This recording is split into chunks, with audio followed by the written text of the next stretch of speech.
hanggang ngayon, maraming tao yung nagsasuffer sa maling relasyon, di ba? Kasi may mga tao na nagbubulag-bulagan kahit alam na nila na hindi na healthy yung relasyon na meron sila nananatili pa rin silang naniniwala. Well, kung gusto mong matest, kapatid, kung healthy ba yung relasyon mo o nasa loob ka ng unhealthy relationship, saktong-sakto tong video na ginawa ko ngayon para sa'yo. Dahil ang pag-uusapan natin today ay ang 8 bagay, kapatid, na magpapahiwatig sa'yo na yung relasyon na meron ka is unhealthy na. Ito yung 8 bagay na dapat gumising sa'yo, lalo na kung nararamdaman mo na to sa relasyon. Interesado ka malaman kung ano yung 8 bagay na to. Tara kapatid, pag-usapan natin. Just keep on watching.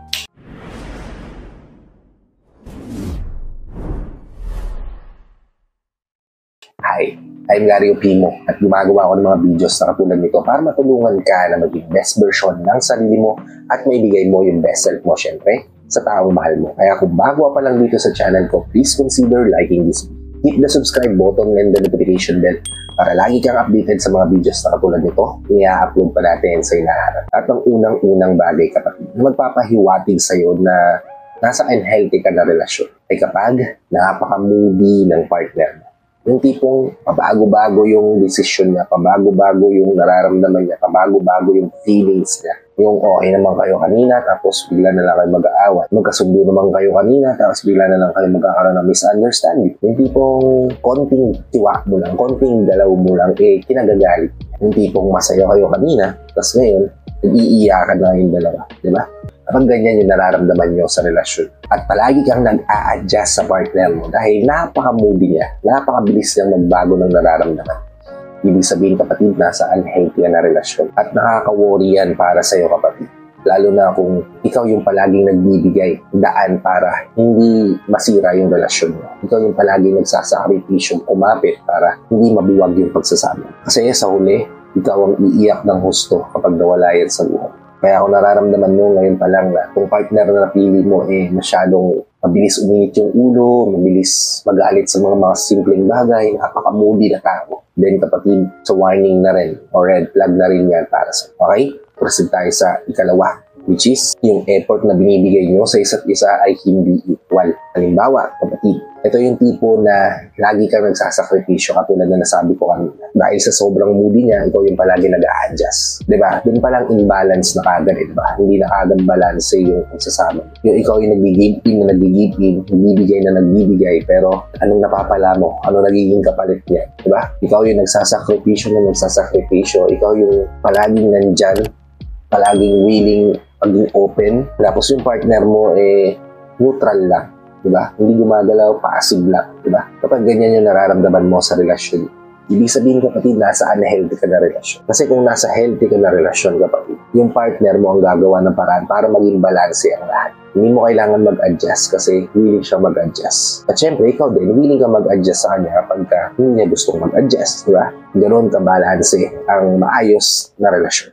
Now, kung hindi ganito yung nararamdaman mo sa relasyon, then you are in an unhealthy relationship. Okay? Proceed tayo sa ikatlo.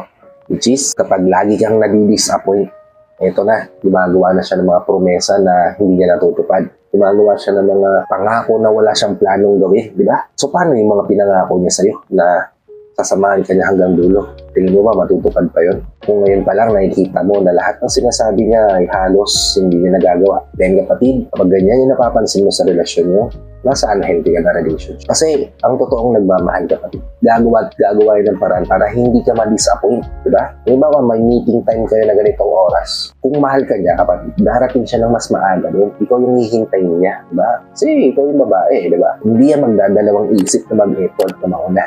Diba? Kasi ganun kahalaga para sa kanya na hindi ka niya ma-disappoint. Diba? Kung mahal ka pa niya, kung totoo pa yung nararamdaman niya, kung gusto ka niya makasama sa mahabang panahon. At kung hindi na, syempre the otherwise na mangyayari, diba? Yung kabaliktaran na yung matutupad, diba? Kaya naman kung you constantly being disappointed sa partner na pinili mo, dahil sa mga pangako niya na hindi natupad, then kapatid, isa sign na unhealthy yung relasyon na meron ka. Okay? Proceed tayo sa ikapat, which is naggagantihan na kayo. Kapag ikaw o yung partner mo gumagante sa mga bagay na ginagawa niyo sa isa't isa, nasa unhealthy kayo na relasyon. Yung walang willing magpaubaya, walang willing mag-adjust, walang willing magsakripisyo ng kaunti para sa ikatitibay ng relasyon, para hindi magkaroon ng problema sa relasyon. Kapag ganyan yung relasyon ng kapatid na walang willing mag-adjust at kailangan kung ano yung binigay sa'yo, ibabalik mo sa kanya. I-revenge mo sa kanya. Babawian mo siya. Then kapatid, nasa unhealthy ka na relasyon. Diba? Lalong-lalo na sa isang komunikasyon. Kapag ka nag-uusap kayo, nagbabatuhan na kayo ng masasakit na salita, then hindi yan magiging maayos na relasyon. Hindi yan magiging maayos din na sitwasyon. Diba? Dahil may sasakitan kayo na nararamdaman na may ipon sa puso ng bawat isa. Yun kapatid, yung isa pang senyales na nasa unhealthy na relasyon. Okay? Isip tayo sa ikalima. Which is, pagkasama mo tong tao na to, parang nakapagod ka. Kapag yung partner na pinili mo ngayon, diba sabi ko kanina, kung yung palagi ka nag-a-adjust sa partner mo, eventually mapapagod ka. Well, kapatid, kung sa tingin mo, ganda yung nararamdaman mo, na every time nakasama mo tong partner mo na to, palagi ka nga nag-a-adjust. At you're constantly feeling tired kasi nga, ikaw yung palaging nag-give. Then kapatid, nasa unhealthy ka na relasyon. Now, it's up to you pa rin kapatid kung paano mo i-resolve ba tong problema na to. Kasi ikaw ang nakakaalam kung ano ba yung tamang nararamdaman mo. Ano ba yung tamang gawin para hindi mo na ulit maranasan to. Diba? And it's you who will decide kung ano ba yung deserve mong matanggap sa buwan. Okay? Proceed tayo sa ika-6, which is kapag nagsasuffer na yung relasyon mo sa iba. Halimbawa, kapatid, dahil sa relasyon mo sa partner mo, hindi mo na nakakausap yung mga best friends mo, hindi ka na nakakapag-bonding with your family, di ba? As in, wala na. Yung gusto niya umikot sa kanya yung mundo mo. Then, kapatid, nasa unhealthy ka na relasyon. Kasi, kapatid, kung mahal ka ng taong to, hindi niya hahayaan na maging miserable yung buhay mo dahil nakapokus ka sa kanya, di ba? Mas gugustuhin pa niya na palagi ka nakikitang nakangiti kasama ng mga taong nagpapasaya sa'yo kasi alam niya na pag siya naman yung kasama mo, hindi mabigat yung nararamdaman mo dahil malaya ka sa relasyon niya. Now, kung gusto ka niyang kulungin, gusto ka niyang panghawakan, gusto niyang focus mo sa kanya yung attention mo, then red flag yan kapatid sa inya ng unhealthy relationship. Kaya kung ganito yung nararamdaman mo sa relasyon niyo, nasa unhealthy ka na pagsasama. Okay? Proceed tayo sa ikapito. Last but not least, kapatid, ikapitong sign na unhealthy yung relasyon na napasukan. Kapag marami na nagsasabi sa'yo na maling tao yung napili. Kapag marami na nagbabanggit na, more than 2 or 3 or 4 person na yung nagsasabi sa'yo, kapatid, na itong napili mo, hindi yan okay. Pangit yung background yan. Diba? Ibig sabihin may something dito sa tao ito. Diba? Kasi marami nakakilala sa kanya na hindi maganda yung feedback sa kanila. Well, it's up to you pa rin kung pakikinggan mo sila. Pero para sa akin, kung isang tao lang yung nagsasabi nun, baka opinion nga lang niya yun na hindi maganda pakisamahan tong partner ko na to.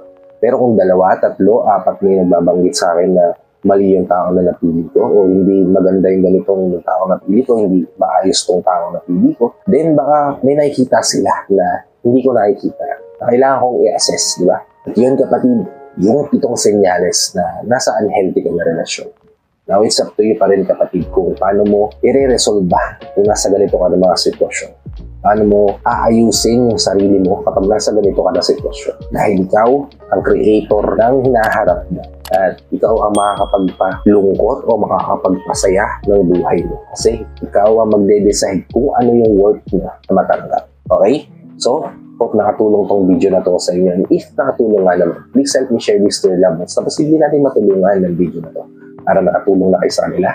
Nakatulong na rin ako sa kanila. Sa lahat ng viewers natin at sa mga viewers natin dito sa Pilipinas na walang sawang nanonood, sumusuporta at palagi nakatune in sa mga video na ina-upload ko. Maraming salamat po sa palagi niyo panonood at pag-support. Kung bago ka pa lang dito sa channel ko, please consider liking this video. Hit the subscribe button and the notification bell para lagi kang updated sa mga videos na tulad ito. I-upload pa natin sa ito. Kung nandito na lang mga kapatid. Sana magkita-kita pa tayo sa susunod na video. Ingat ka palagi kung nasa amang lugar ka naroon. May God always guide you and protect you. Peace. Whenever your heart is broken.